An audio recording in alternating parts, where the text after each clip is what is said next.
My name is Margaret Allen. I'm 67 years old. I've raised 3 children, survived the loss of my husband, worked 2 jobs most of my life, and always made sure everyone had what they needed, even when I didn't. For decades, I was the strong one, the dependable one, the one who stayed behind, who sacrificed, who never asked for more. I gave them my time, my energy, my home, and I expected only one thing in return: love. But love fades in the shadows of convenience. After my husband passed, my children didn't ask me what I wanted. They told me what I should want. Rest, Mom. You've done enough. Just relax now. Relax? I wasn't tired. I was just unseen. They said I was too old to dream, too fragile to fly, too ridiculous to want anything more than slippers and a rocking chair. My daughter laughed when I said I wanted to see the ocean. My son told me it was unsafe for someone my age. My youngest said, maybe in another life. And I smiled. I smiled the smile of someone who's been dismissed for years. But deep inside, something shifted. Because I wasn't too old, I wasn't too late, I wasn't broken, I was just beginning. And so I made a decision. A quiet one. If they wouldn't let me live while I was alive, I'd go live anyway. I packed a bag. I booked a flight. I bought a one-way ticket to the place I used to only dream about, and when I got there, I sent them a postcard from the Maldives. The message was simple. Too old to travel? I'm just getting started. This is my story, not of revenge, but of rediscovery. After my husband passed, the house became too quiet. The silence used to feel peaceful when he was alive. Now it echoed like an accusation. You're alone now, it whispered. You've served your purpose. My daughter Emily offered that I move in with her and her husband. She said it was temporary, said it would be good for me. And maybe it was, for a little while. They cleared out the guest room, rearranged a few things, and told me to make myself at home. But it was never my home. Every shelf was theirs. Every picture was theirs. My photos stayed packed in a box under the bed. I tried to be helpful. I cooked, I cleaned, I folded laundry no one asked me to touch. I sat quietly when they watched shows I didn't understand. I laughed when I didn't get the joke. And slowly, I disappeared. No one asked how I was feeling. No one asked if I wanted to go anywhere. They included me when it was convenient, and forgot me when it wasn't. I was the quiet old woman in the corner of her daughter's home, a fixture, not a person. My son Daniel would visit once a month. He'd hug me like he was clocking in and talk about stocks I didn't care about. My youngest, Lily, texted me once in a while. Mostly forwarded memes or birthday reminders. When I asked if we could maybe take a short trip together someday, just the family, my daughter chuckled. Mom, you don't need travel. You need to rest. They thought they were protecting me, but what they were really doing was erasing me. I sat by the window some nights, staring at the same tree, the same street lamp, the same nothing, and I wondered, is this it? Is this all that's left? A bed, a chair, and silence? I wasn't sad. I was fading, and they didn't even notice. My 67th birthday came on a Tuesday. Not a milestone, not a big number, just another day. At least that's what I told myself. I didn't expect much. I knew better by now, but still, a small part of me hoped.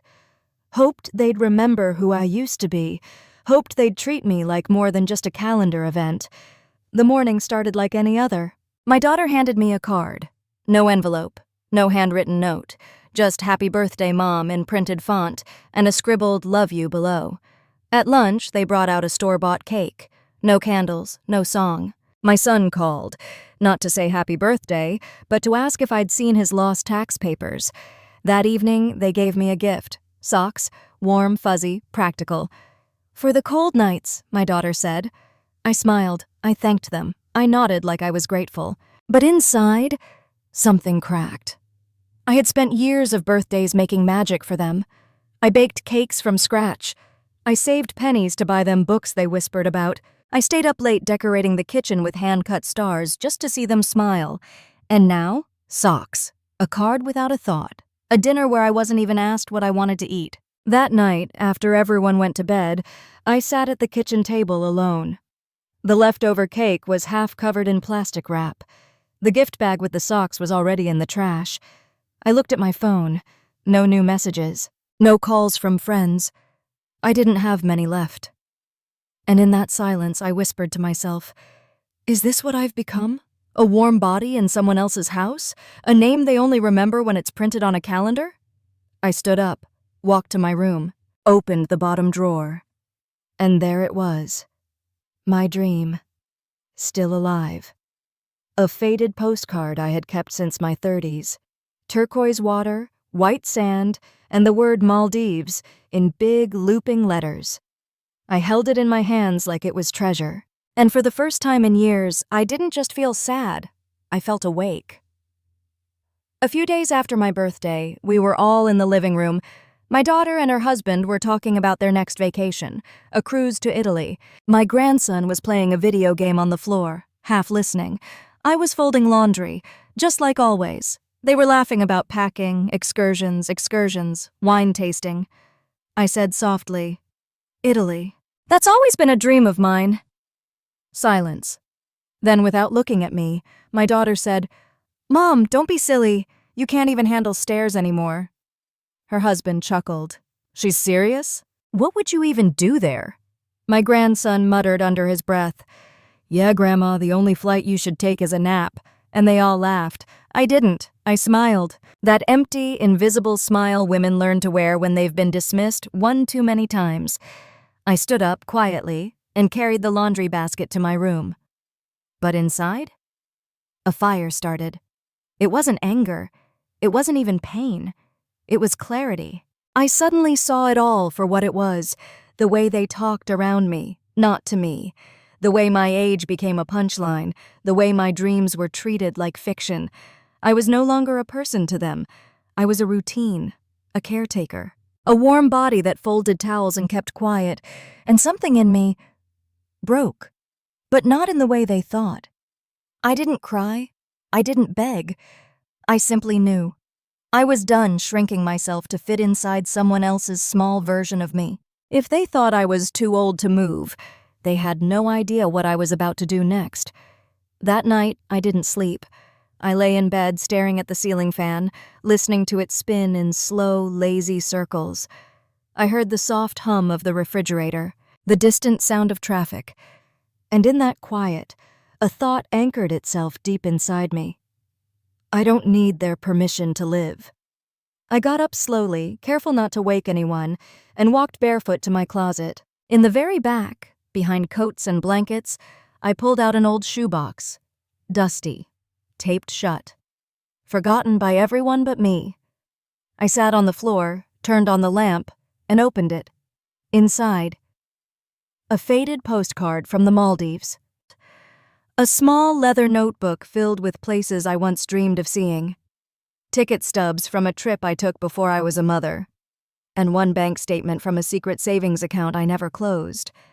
My heart started racing. I had opened that account over 20 years ago, meant for emergencies. I never touched it, never even told anyone it existed. I logged into the online portal using the old password I somehow still remembered. Freedom74.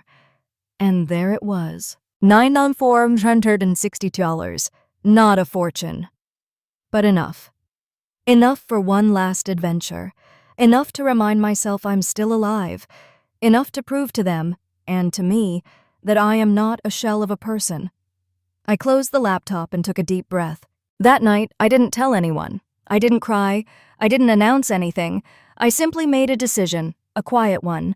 I would go, not for revenge, not to shock them, but because I deserved to feel the sun on my face in a place where no one sees me as too old. I went to bed with a secret smile. They thought I was just a tired old woman, but they didn't know. I had just bought my wings. The next morning I made coffee just like always.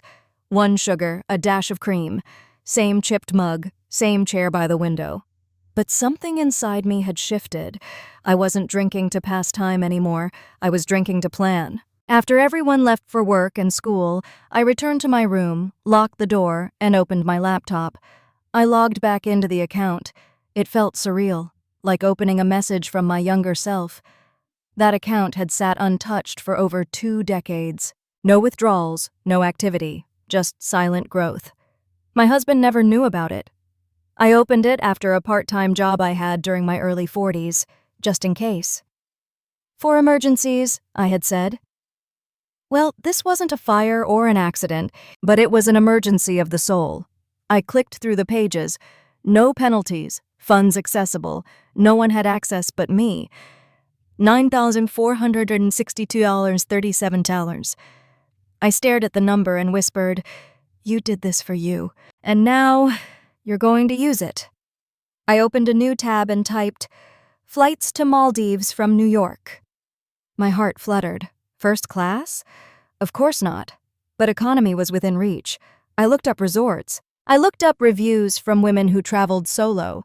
I watched videos of turquoise water and floating breakfasts and beaches that looked too perfect to be real.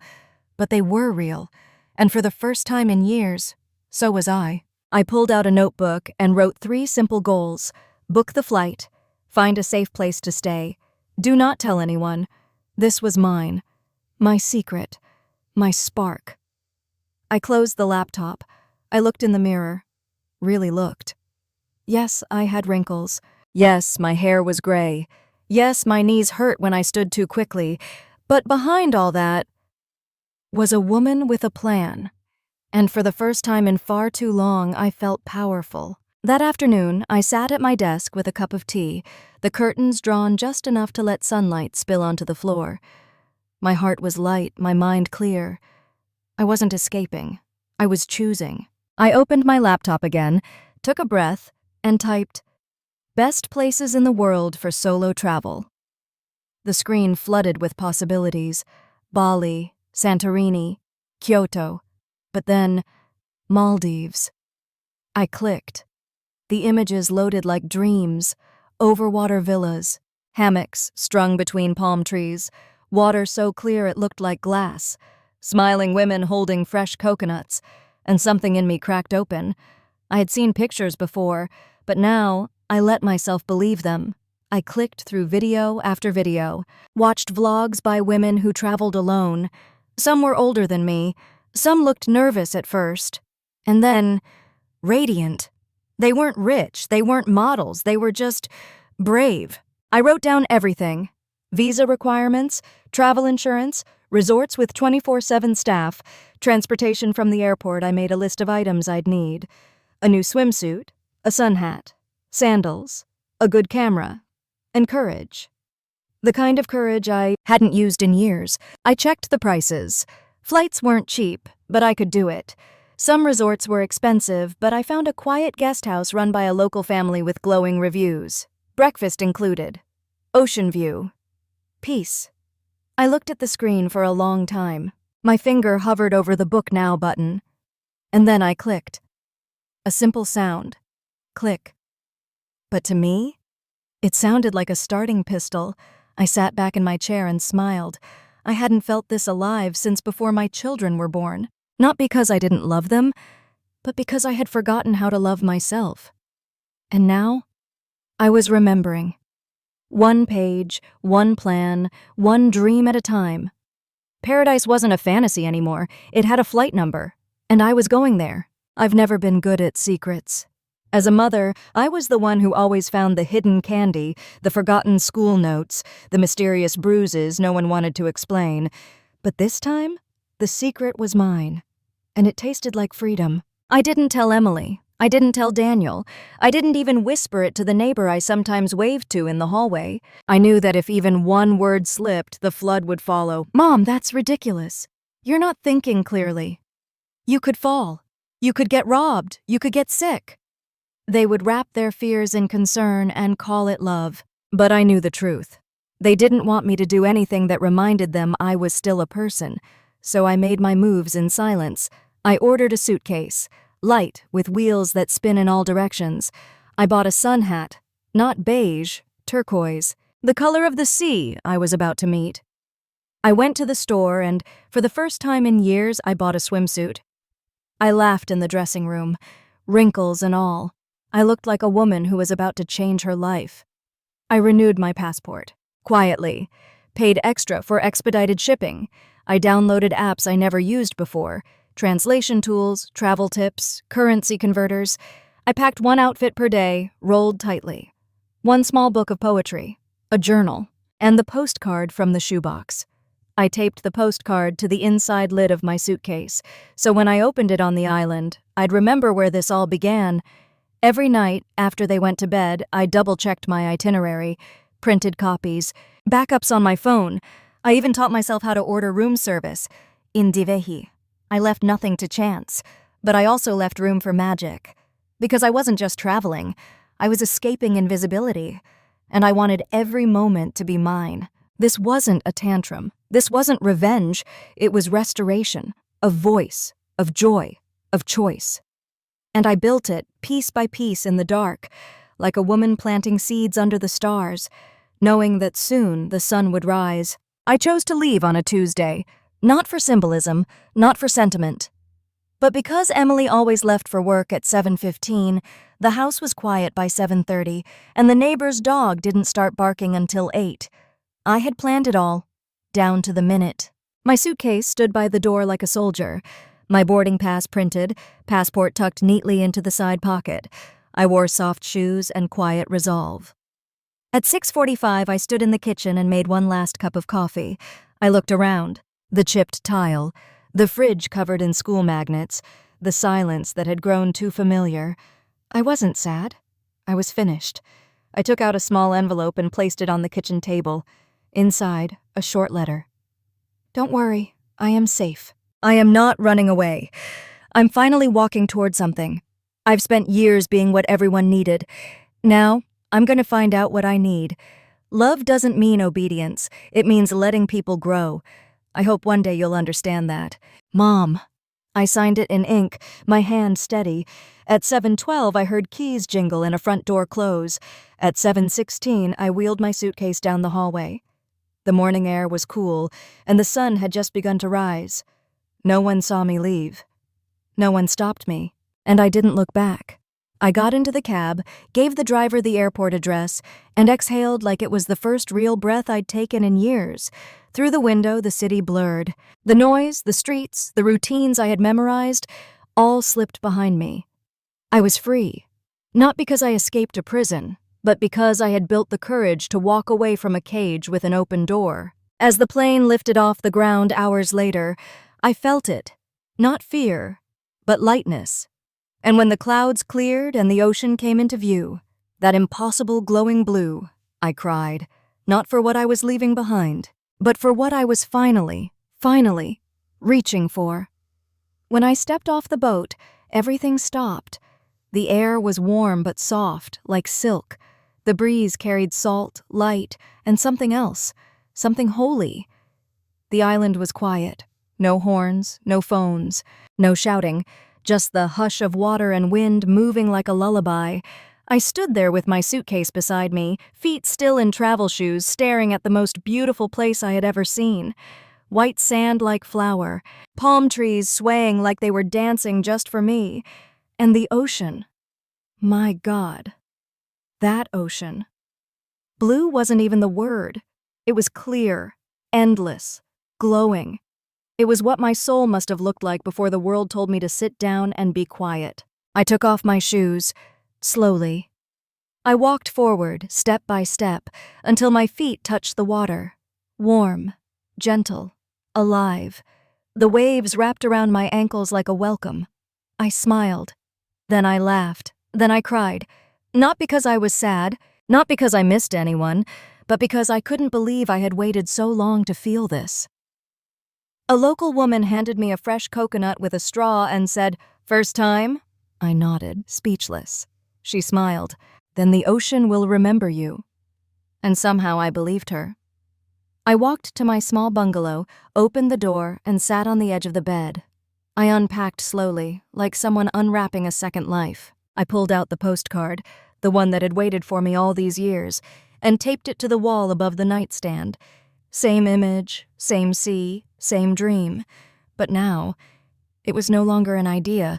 It was outside my window. And I wasn't just touching the ocean. It was touching me back. On my third day in paradise, I walked into a little shop by the water. It smelled like coconut oil, sunscreen, and fresh postcards. Wooden fans turned slowly above me. Tourists browsed in flip-flops and big hats.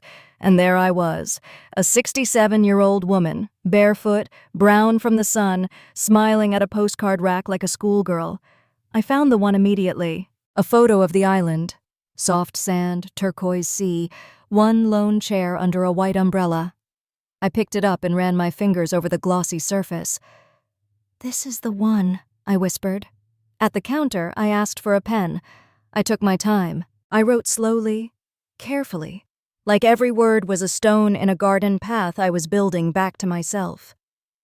Dear Emily, Daniel and Lily, thank you for reminding me that life is short, that age is just a number, and that no one is ever too old to chase the ocean.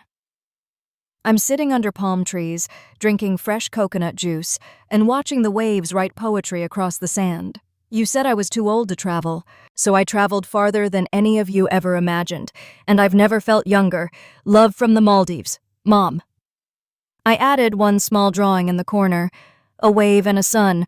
I sealed it, paid the postage, and I dropped it into the bright yellow mailbox with a soft smile.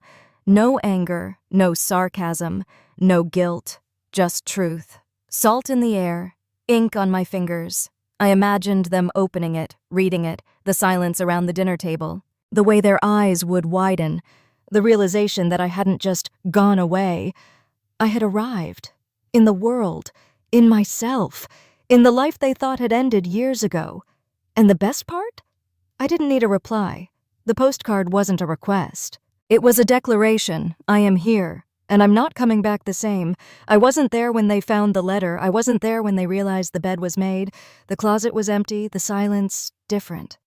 But I imagined it. Emily rushing through her morning, finding the envelope on the table, her hands trembling slightly, not from fear, but from confusion.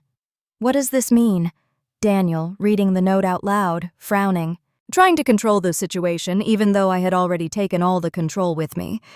Lily, rolling her eyes, maybe calling me dramatic, until the postcard arrived. I imagined them all sitting around the kitchen table, where I used to serve soup and wipe their mouths, staring at a photo of the Maldives, reading words written in my handwriting, the same hand that once braided their hair and paid their phone bills. I could almost hear the silence, not the usual kind, not the kind they used to forget I was in the room. This silence was different. This one had weight. It said, "You underestimated me. You thought I would never leave. You thought I needed you more than you needed me." And maybe I did, for a while. But then I remembered I was a woman long before I was a mother. And that woman had waited long enough. I don't know what they said to each other after that. I don't know if they cried, if they argued, if they felt ashamed. Maybe they felt nothing. Or maybe, for the first time, they felt everything. And in that stillness, with the ocean behind me and the sun on my skin, I realized something. I didn't need them to regret. I didn't need them to apologize, because I had already forgiven them the moment I chose myself. And that was the most powerful feeling of all. I never realized how heavy I had become, not my body, but my soul. Heavy with obligation, with silence, with unspoken dreams. But in the Maldives, I became light again. The kind of light that dances in the morning, the kind that wakes up smiling for no reason, the kind that doesn't ask for permission. I made friends, not the polite, half-listening kind, real ones. A French woman named Elise who left her corporate job to write poetry, a grandmother from Kenya who was celebrating her 70th by diving for the first time, a young couple from Brazil who called me Senora Power because I always sat in the front row of the dance class. Yes, dance class. I, Margaret Allen, 67 years old, danced barefoot on the beach under the stars. I laughed when I lost balance. I clapped when I remembered the steps, and I didn't care who was watching. One afternoon, I joined a cooking workshop. We learned to make Maldivian curry. I chopped too slowly, burned my onions, and when the chef winked and said, "Maybe you just enjoy the fire," I laughed. A full, deep laugh, not polite, not restrained, but real. The kind of laugh that shakes the dust off your chest. The kind that reminds you, You're still here. I laughed again that night when I called Elise to my room and said, I think I'm getting a tan line in the shape of joy. And she laughed with me. We weren't broken women escaping something. We were whole women walking toward something, toward salt, toward sunlight, toward the sound of our own voices again. And for the first time in decades, mine was full of laughter. I came back different. Not louder, not flashier, just unapologetically me. When I landed back home, my daughter was waiting at the airport. She looked nervous, eyes darting, lips tight. I smiled first. She opened her mouth to speak. Mom, I held up my hand gently. It's okay, I said. You don't have to explain. I just hope you listened. She blinked, unsure what to say. I walked ahead of her. Not because I was upset, but because for the first time in a long time I wasn't behind anyone. Back at her house, the silence was different, not heavy, just quiet. She offered to carry my bag. I said no. She offered me tea. I said yes. And when we sat